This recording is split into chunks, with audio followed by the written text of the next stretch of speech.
everybody. Welcome to Lessons on 48th Lane. Lessons on 48th Lane. Here we are. It is story night. Yes. But we are going to start with a song. All right? And because I don't know it that well, we're going to start with the new song tonight. All right? So it kind of goes like this. Forgive, forgive, forgive one another. This is what we should do. Forgive, forgive, forgive one another, even as God has forgiven you. All right, so that's how it goes. And the motions are like this. Like I'm just using the number 4 like this. Forgiven. You know, like give. So that's what that is. All right. So forgive, forgive, forgive one another. This is what we should do. I guess I better look at the words.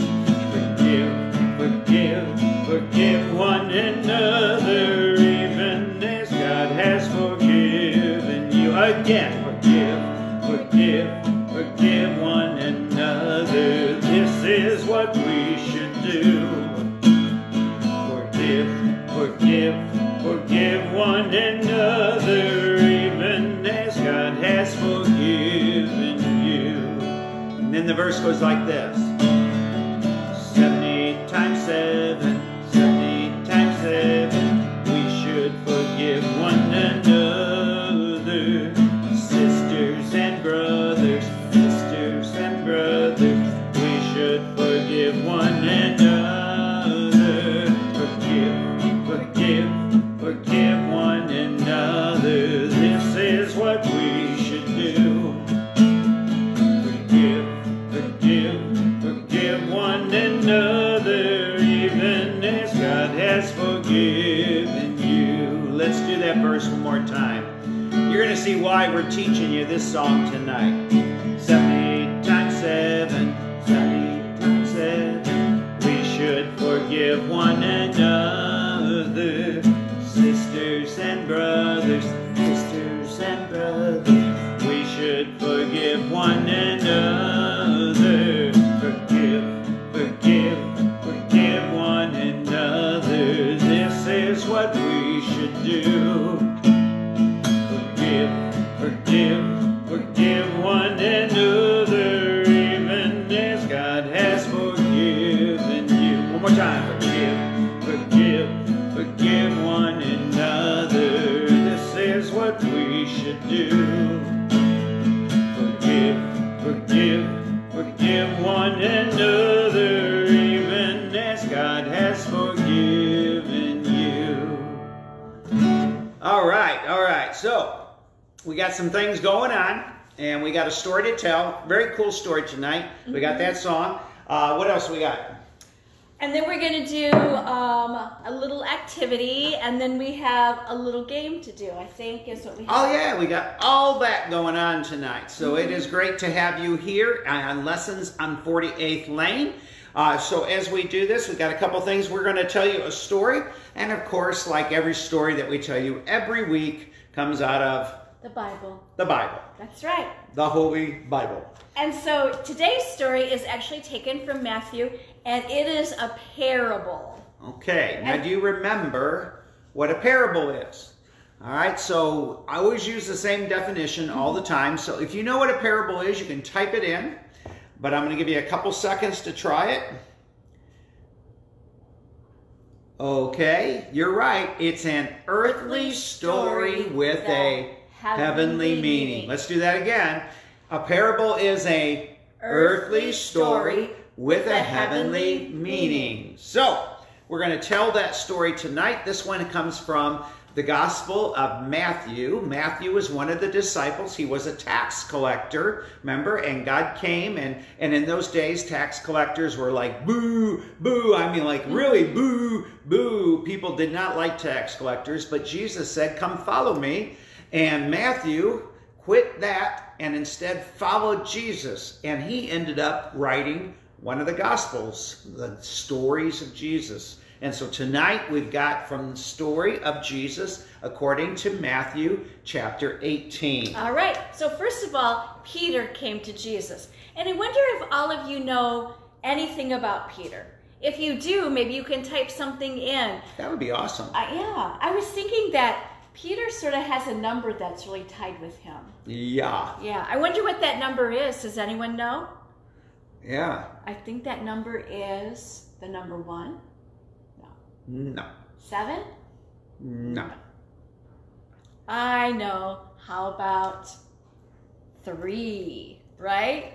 Remember when he denied Jesus 3 times? Right. That's later in the story. Yes. This is anyway, earlier in the story. This is so. Peter comes to Jesus and he has this question. Wow, Lord, how many times should I forgive my brother? Yeah. Wow. Now, the immediate question that reminds me, whenever I hear that Peter asking Jesus that question, is like, who ticked Peter off? Because he's got to have somebody in mind. I mean, was it his brother Andrew did something he didn't like? Was it James or John or, one of the other disciples that made him angry and he's having a hard time forgiving them, and maybe they're just like, just kind of egging it on, and so he's asking Jesus, what was the question again? He said, Lord, how many times should I forgive my brother when he sins against me? And then Peter says this, up to 7 times? Like he's being like super like, believing. Like if I have to forgive 7 times, like that is really going above and beyond. That's like really being forgiven. But he wants to know that, maybe 7 times that's good enough, because on 8th time, man, it's going to be boom, it's over with. Boom. He's gonna get that dude back, whether that's Andrew or James or John or whoever it is. We're not sure. But there's a reason he asked that question. I'm telling you now. And Jesus comes back with this. If you remember part of the song that we sang just a little bit ago about those numbers, it was 70 times 7. Yeah. And really, if you understand what he's saying, he's going like, you just got to keep forgiving.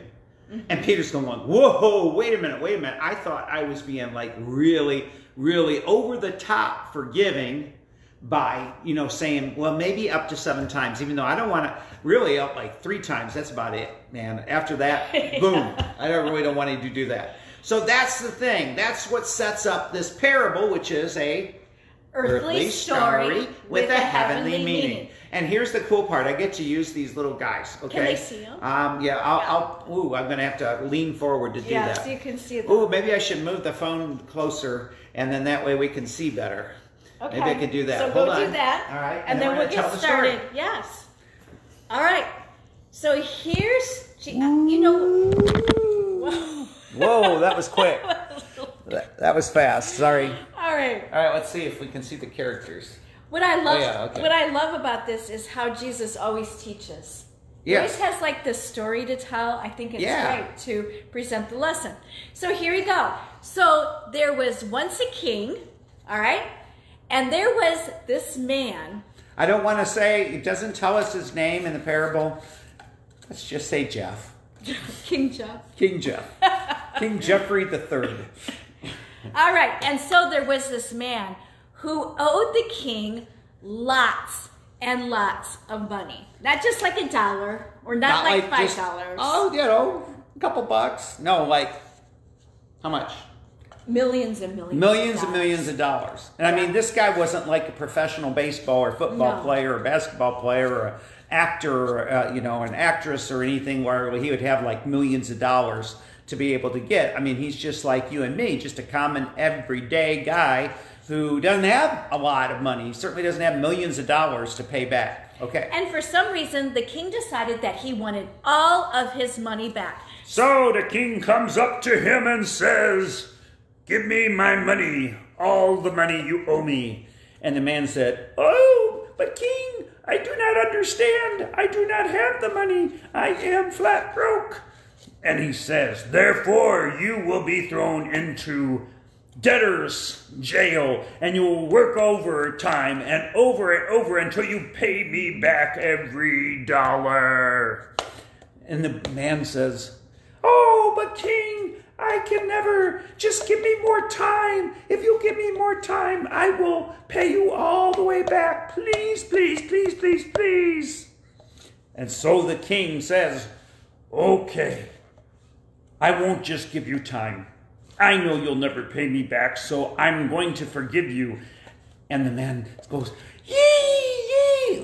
You like how he's jumping? I do. He was so excited. These are really like complex puppet type things. Wee. All right. And he's so excited and he's dancing. Let's dance. All right. We got to dance. All right. He's dancing. Whoa, I've been forgiven. Okay.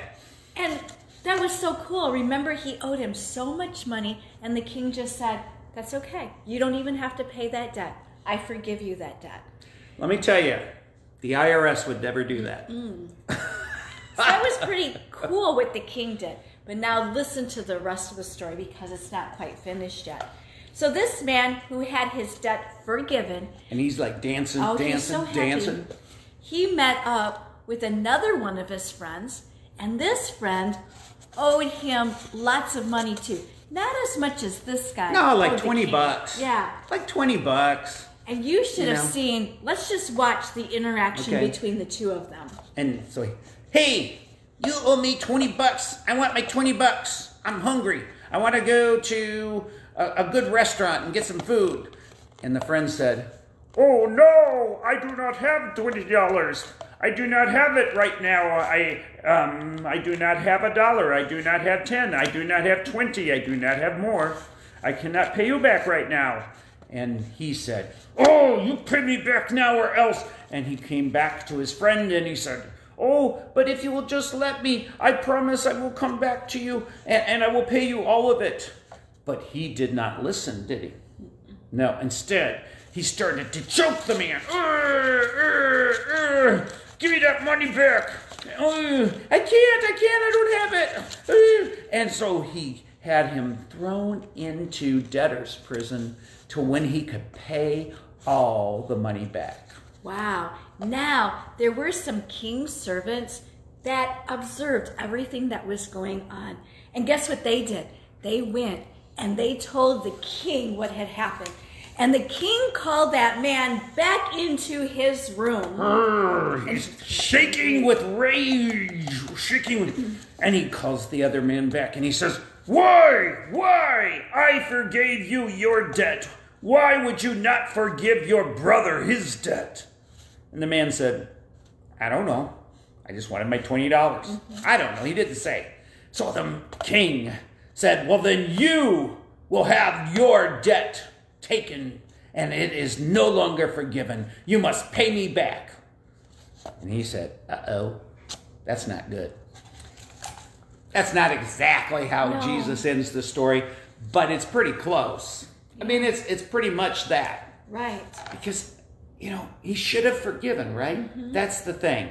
And so here's what we got next. We got this going, and we got this activity, and we're going to talk a little bit about forgiveness. And it's not by chance that Jesus is talking all about forgiveness. He knows a little bit about that, right? That's exactly what he came to do.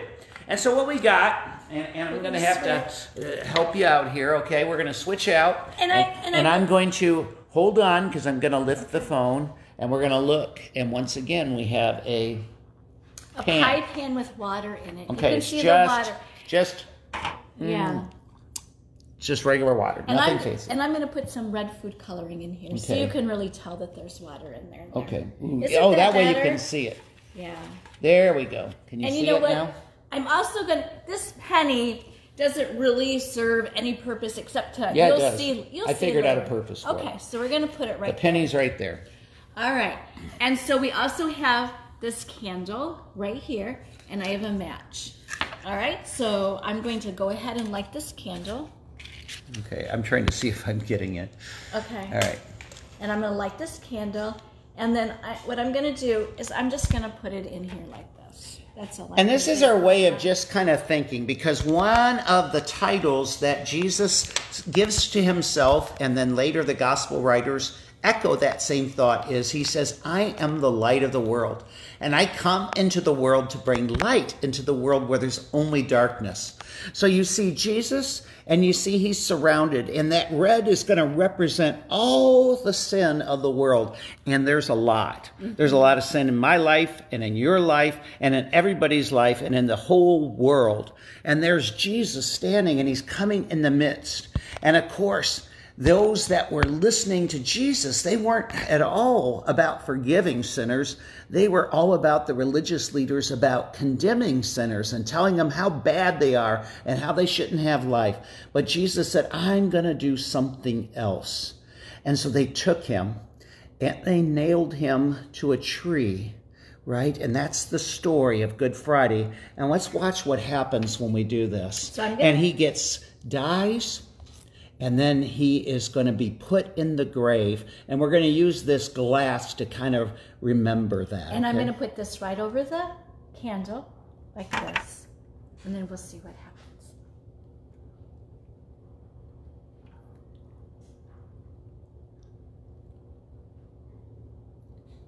Do you see what's happening? All of that has been taken away and taken unto Jesus. Mm-hmm. And see, that's what the cross is all about. Right. That's what the cross is all about. It takes all our sin, mm-hmm. and it takes it away from us, and it takes it upon himself so that we can be forgiven.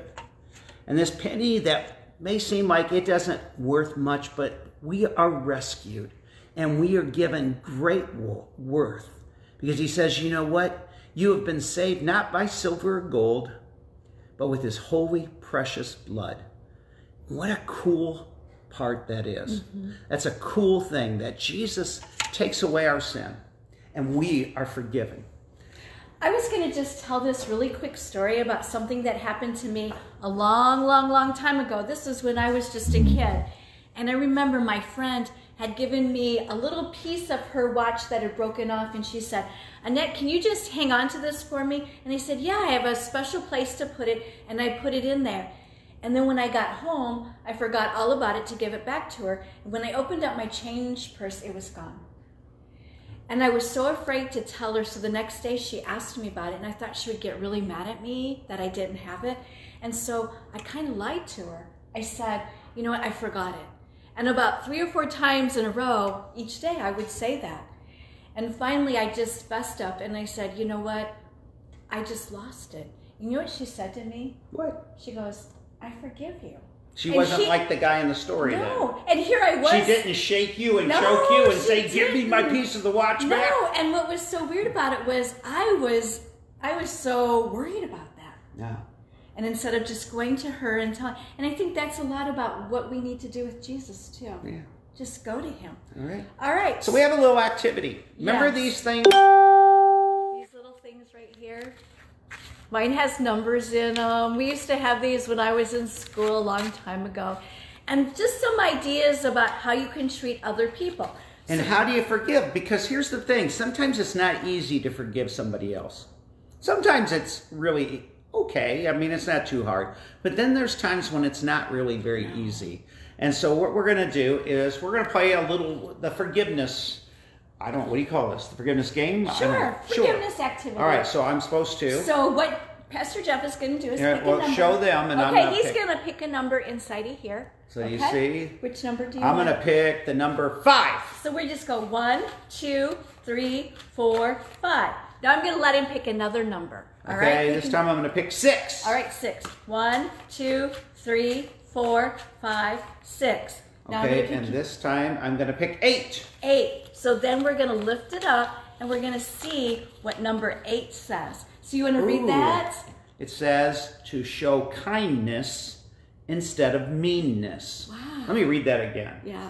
Show kindness instead of meanness. Boy, that does really talk about the heart of forgiving. All right, we're going to do it one more time? Yeah, let's do another. Right. Let's do it one more time. Let's do this one right here. Let's do 3. I love 3. So we're going to go 1, 2, 3. And then let's do 8. 8. 1, 2, 3, 4, 5, 6, 7, 8. All right, and then I'm going to pick 1. 1. Let's see what 1 says. I really like 1 says, trust God to deal with the one who hurt you. Instead of you trying to get them back, we got to trust God to deal. Sometimes we spend a lot of time thinking about how to get somebody back, don't we? Yeah. There's a reason, and when Paul we talked about Peter, but Paul later on, he would say these words, and he would say, forgive as you've been forgiven. Mm-hmm. And so we go back to the story, right? God has forgiven us so much because he knows our thoughts, he knows our words, he knows our actions, he knows all the times when we don't love others as we love ourselves or we don't love him, and yet he forgives us in Jesus. Mm-hmm. And so we're called to forgive one another. So I think what we're going to do is let's do part of the prayer. We're going to do the Lord's Prayer tonight instead of doing an echo prayer. And we're going to invite you to join with us in doing the Lord's Prayer, because in the Lord's Prayer, one of the lines, you can think of what it is as we do it. Maybe you can tell us what you think it'll be that's so much a part of this, right? Mm-hmm. So let's pray. Our Father, who art in heaven, hallowed be thy name. Thy kingdom come, thy will be done, on earth as it is in heaven. Give us this day our daily bread, and forgive us our trespasses, as we forgive those who trespass against us. And lead us not into temptation, but deliver us from evil. For thine is the kingdom, and the power, and the glory, forever and ever. Amen. Oh. So what was the part? What was the petition, the part of the prayer? Exactly. Forgive us our debts or our trespasses as we forgive those who trespass against us. Right. Forgive as we've been forgiven. So let's just close out our time. One more time. We think about this. Forgive, forgive, forgive one another. This is what we should do. Forgive, forgive, forgive one another, even as God has forgiven you. Forgive, forgive, forgive one another. This is what we should do. Forgive, forgive, forgive one another, even as God has forgiven you. 70 times 7, 70 times 7.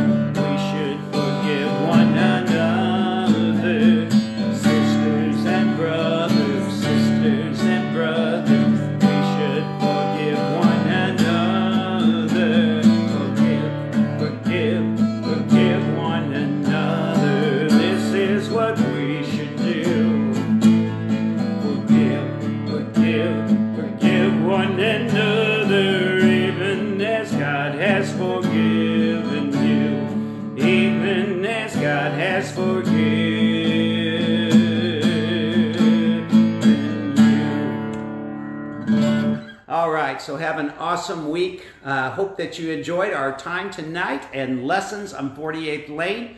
And again, forgive as you've been forgiven. Go in his peace. Have a great night. See you later. Thanks for joining us.